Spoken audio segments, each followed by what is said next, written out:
वट सावित्री व्रत कथा। शाम रेडी। ज्येष्ठ बदी अमावस्या को वट सावित्री व्रत मनाया जाता है। इस दिन बरगद के वृक्ष की पूजा की जाती है। यह व्रत एकमात्र रूप में सधवा स्त्रियों का व्रत है। इसे पुरुष और विधवा या कुमारी कन्याएं नहीं मानती हैं। यह सौभाग्यवती हिंदू स्त्रियों में एकमात्र रूप से अत्यंत लोकप्रिय व्रत है। मान्यता है कि इस व्रत को मानने से पति की अकाल मृत्यु नहीं होती है। स्त्री को वैधव्य योग का निवारण होता है। सुख, सौभाग्य और धन धान्य की प्राप्ति के साथ ही पति सुख भी प्राप्त होता है। वट सावित्री व्रत के दिन सधवा हिंदू स्त्री पूरे दिन ये व्रत करती है। व्रत का विधान अनुसार पूजन किए बिना जल भी ग्रहण नहीं करती है। इस व्रत के संबंध में सावित्री सत्यवान की कथा प्रसिद्ध है। विवाहित महिलाएं प्रातः काल स्नान कर नवीन वस्त्र या शुद्ध नए वस्त्र, आभूषण इत्यादि धारण कर सर्वप्रथम पूजा की सामग्री तैयार करती है। पूड़ी, हलवा, आटे में शहद, गुड़ या चीनी डालकर वट वृक्ष के फल के आकार की गोलियां बनाकर घी में सेक लेती हैं। फिर इन्हीं को सूत में पिरोकर माला बनाती हैं। तत्पश्चात एक शुद्ध थाली या थाल में पूजा की सामग्री, भोग के मिष्ठान पकवान सजाकर रख लेती है। इसमें शुद्ध जल का कलश, फल, धूप, दीप, चावल, कुमकुम, घी, भीगे चने, गुड़, रोली और कच्चे धागे इत्यादि सामग्री लेकर बरगद यानी बड़ के पेड़ की पूजा करने जाती है। यदि वृक्ष तक जाना किसी कारण संभव नहीं होता है तो घर पर पेड़ की फल सहित पत्तों सहित एक टहनी मंगवाकर उसी की पूजा कर ली जाती है। यदि यह संभव ना हो तो एक कागज पर दीवार पर वट वृक्ष का चित्र बनाकर भी पूजा कर ली जाती है। वास्तव में यह स्थिति व्यवहारिक रूप से कुछ में मान्यता यह भी है कि अनेकों हिंदू नारियों को दीवार पर चित्र बनाकर ही पूजा संपन्न करनी पड़ती है। इस क्रिया से व्रत का प्रभाव जरा भी प्रभावित नहीं होता है, क्योंकि व्रत श्रद्धा, विश्वास, आस्था, नियम, निष्ठा से जुड़ी हुई स्थिति है। बरसात का या वट सावित्री व्रत पूजन विधि। वट वृक्ष पर जल चढ़ाकर जल से प्रक्षलित वट के तने पर रोली के टीके लगाए जाते हैं। चना, गुड़, चावल, घी इत्यादि चढ़ाने के लिए लाई गई सारी सामग्री चढ़ा दी जाती है। वृक्ष के नीचे घी का दीपक जला दिया जाता है। हल्दी में कच्चे सूत के धागे रंग कर वट वृक्ष में लपेट दिए जाते हैं। वट वृक्ष की 7 बार परिक्रमा की जाए। वट के पेड़ के पत्तों की माला पहनकर व्रत की कहानी सुनी जाए। फिर घर में पकवान, भोजन, चना और रुपया रखकर संबंधियों, सहेलियों में भिजवाया जाता है। तत्पश्चात व्रतकर्ता स्त्री अपनी सास के चरण स्पर्श कर उनका आशीर्वाद प्राप्त करती है। वट सावित्री या बरसात की कथा। प्राचीन काल की बात है। मद्र देश में अश्वपति नाम के परम ज्ञानी राजा थे।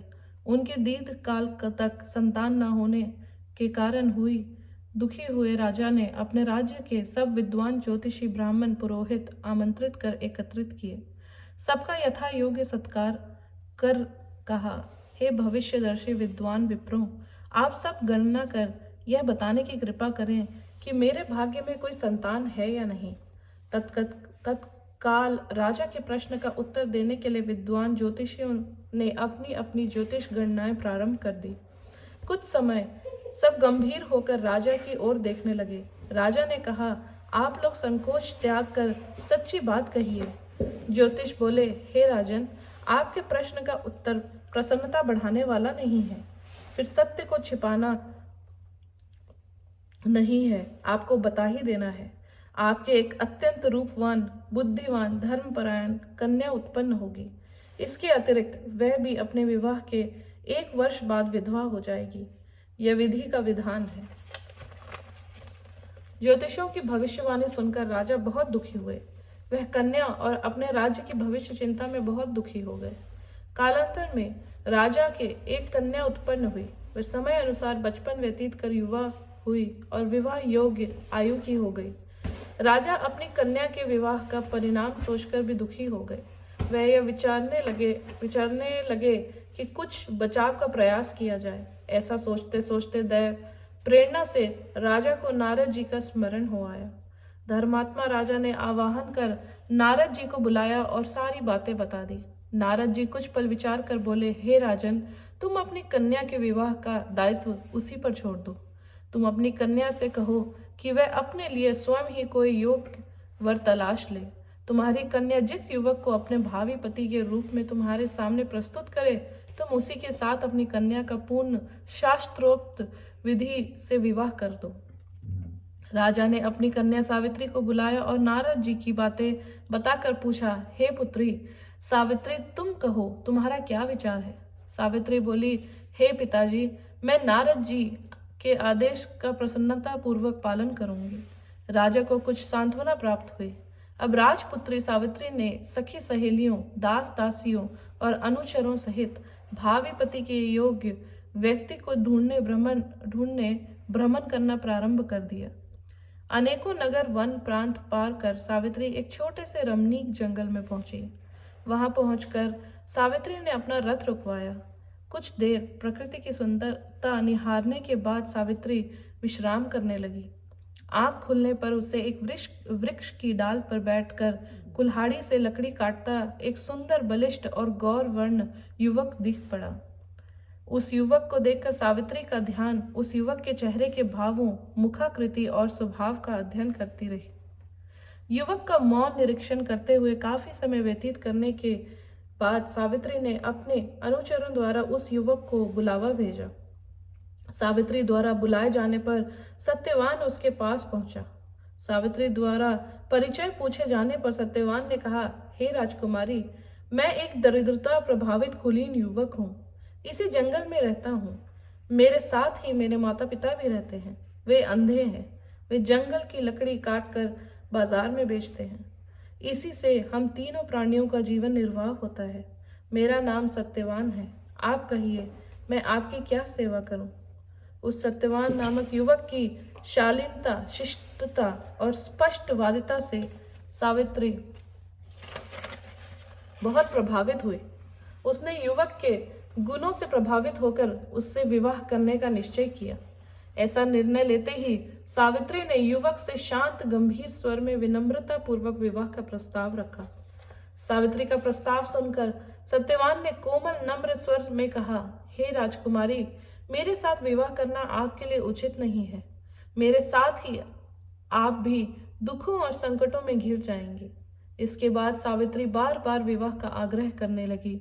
सत्यवान तरह तरह से समझाता रहा, लेकिन सावित्री के हट करने पर सत्यवान ने कहा, समीप ही मेरी कुटिया है, वहां मेरे माता पिता हैं, आप उनके पास चलें। अच्छा हो कि यह बात उनके सामने हो।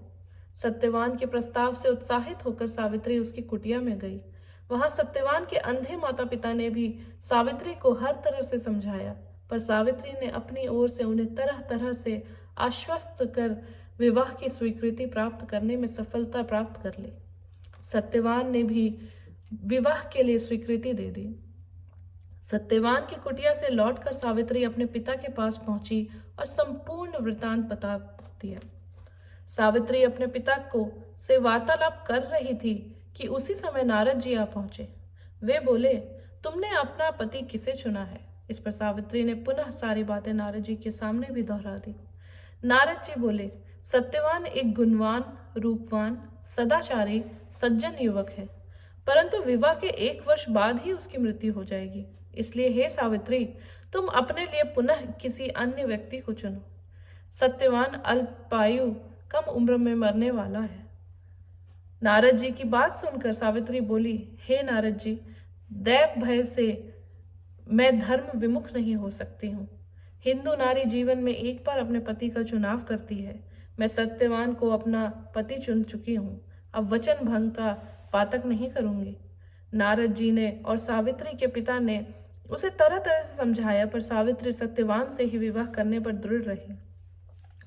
तो नारद जी ने कहा, तुम्हारा कल्याण हो, जीवन सुखी हो। नारद जी आशीर्वाद देकर विदा हो गए। सावित्री की इच्छा अनुसार उसके पिता ने उसका विवाह सत्यवान के साथ करा दिया। सावित्री को ज्ञात था कि 1 वर्ष बाद उसके पति की मृत्यु हो जाएगी।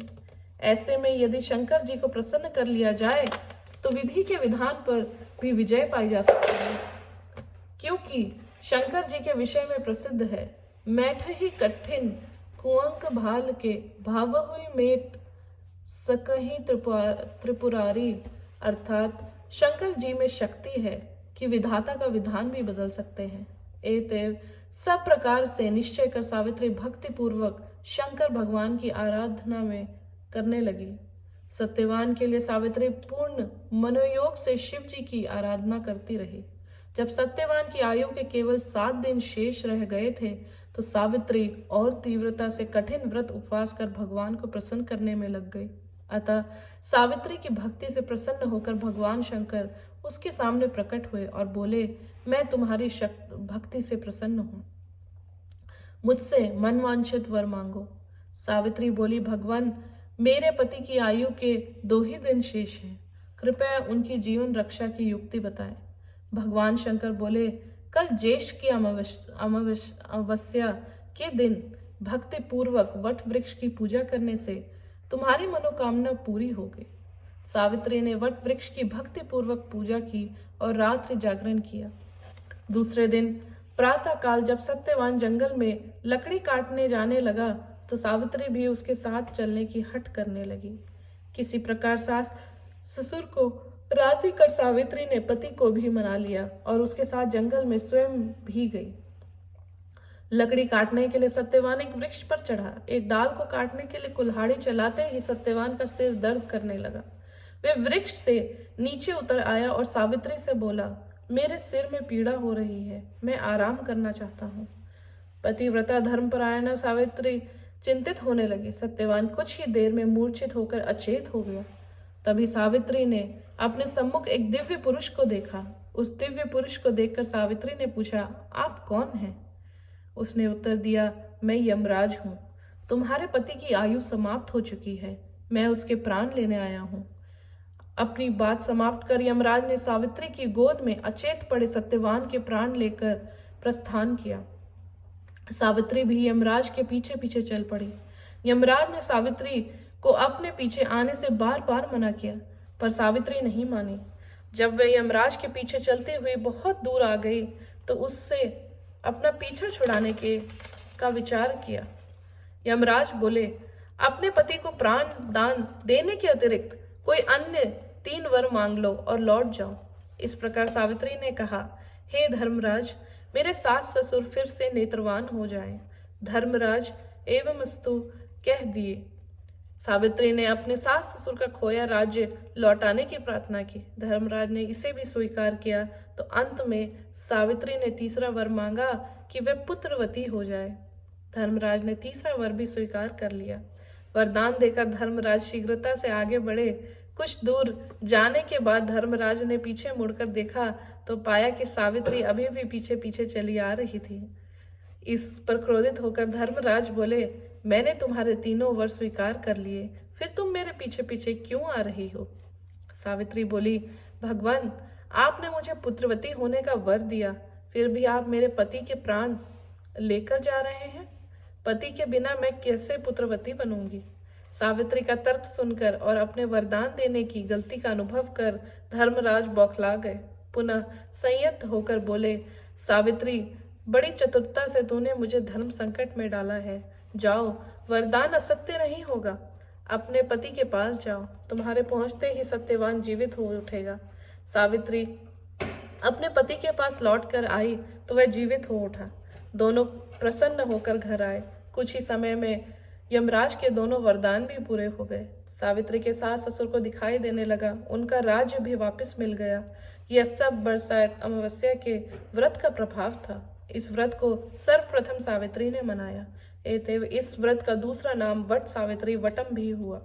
हे भगवान, जिस प्रकार आपने सावित्री को अटल सुहाग दिया, वैसे ही सबको देना जो आपका भक्ति पूर्वक व्रत करे। सावित्री के पिता को पुराने श्राप से मुक्ति प्राप्त हुई। सावित्री के पिता अश्वपति को भी 100 पुत्र प्राप्त हुए और सावित्री सत्यवान ने भी 100 पुत्र प्राप्त करके दीर्घायु तक राज्य भोगा और अंत में वैकुंठ सिधारे। प्रत्येक सौभाग्यवती स्त्री के लिए यह व्रत करना आवश्यक है।